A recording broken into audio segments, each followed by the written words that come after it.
राधे राधे दोस्तों, उम्मीद करते हैं आप सब बढ़िया होंगे। दोस्तों कल रेलवे बजट के ऊपर मैंने एक वीडियो बनाई थी जहाँ मैंने आपको बताया था कि फाइनेंस बजट के अंदर रेलवे को लेकर के कोई भी अनाउंसमेंट जो है नहीं की गई है।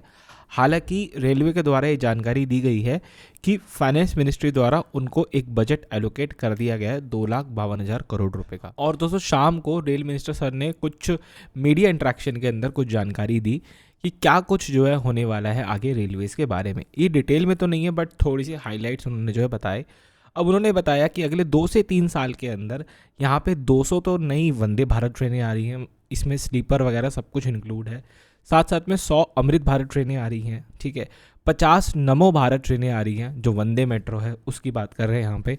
और साथ ही साथ दोस्तों रेलवे काम कर रहा है यहाँ पे 17,500 जनरल कोचेस बनाने को लेकर के, ठीक है।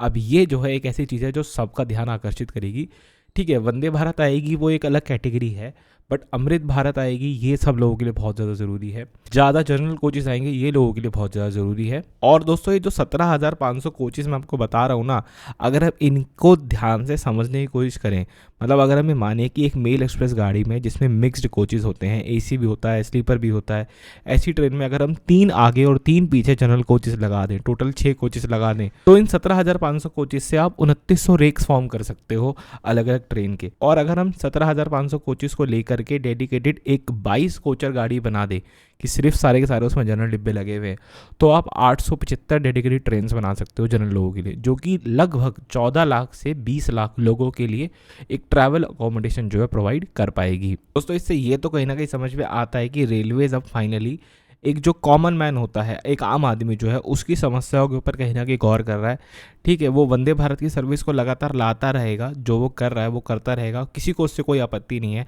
एज़ फार एज लोगों के लिए जनरल गाड़ियाँ आ रही हैं, लोगों के लिए as far as non AC डब्बे खूब अच्छे से आ रहे हैं, जनरल डिब्बे खूब अच्छे से आ रहे हैं, तो लोगों को कोई परेशानी नहीं होगी, ठीक है ना। आपको अगर अमीर क्लास के लिए बहुत सारी ट्रेनें चलानी है, वंदे भारत चलानी चलाओ, लेकिन जिन लोगों का नंबर थोड़ा ज़्यादा है उनके साथ कोई दिक्कत नहीं होनी चाहिए। तो कहीं ना कहीं रेलवेज अब कॉमन मैन को समझ रहा है, ठीक है।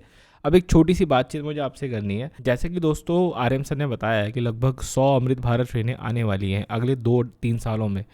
तो एक साल की एवरेज पकड़ आप मान के चलो 50 पर ईयर। अभी एक महीना तो इस साल का बीत भी चुका है, तो अगर 50 पर ईयर की भी लें तो हर महीने के अंदर 2 की एवरेज होगी कि हर महीने 2 अमृत भारत ट्रेनें आएंगी। अब आपको पता है कि ट्रेनों के जो इनॉग्रेशन होते हैं वो हर महीने नहीं होते, वो कुछ कुछ समय रुक करके होते हैं। तो ट्रेनें बंच बना करके आएंगी, मतलब हो सकता है आपको एक साथ 5-5, 6-6 अमृत भारत ट्रेनें लॉन्च होते हुए दिखें, ठीक है। तो मुझे कमेंट में आप ज़रूर से बताइएगा कि आपको क्या लगता है किस रूट पे जो है अमृत भारत आएगी, क्योंकि अभी रिसेंटली अमृत भारत 2.0 का एक रेक जो है डिस्पैच भी हो गया आईसीएफ चेन्नई से। हालांकि वो किस रेलवे जोन को अलॉट हुआ है ये सब अभी नहीं बताया गया है, ये मेरे ख्याल से आरबी ही डिसाइड करेगा, मतलब रेलवे बोर्ड ही डिसाइड करेगा कि उसको कहाँ चलाएंगे, क्या होगा। हालांकि मुझे पर्सनली ऐसा लगता है कि अब एक दिल्ली मुंबई के बीच में भी कहीं ना कहीं एक अमृत भारत एक्सप्रेस होनी चाहिए, क्योंकि ये भी क्योंकि दोस्तों ये एक ऐसा सेक्शन है जहाँ पे बहुत सारे लोग जो है ट्रैवल करते हैं, और यदि दिल्ली मुंबई नहीं तो एटलीस्ट दिल्ली से गोरखपुर की तरफ या इस रूट पे भी कोई ना कोई एक अमृत भारत ट्रेन जो है चलनी चाहिए। अपनी राय मुझे कमेंट सेक्शन में आप ज़रूर से बताइएगा। इस वीडियो में दोस्तों इतना ही रखते हैं।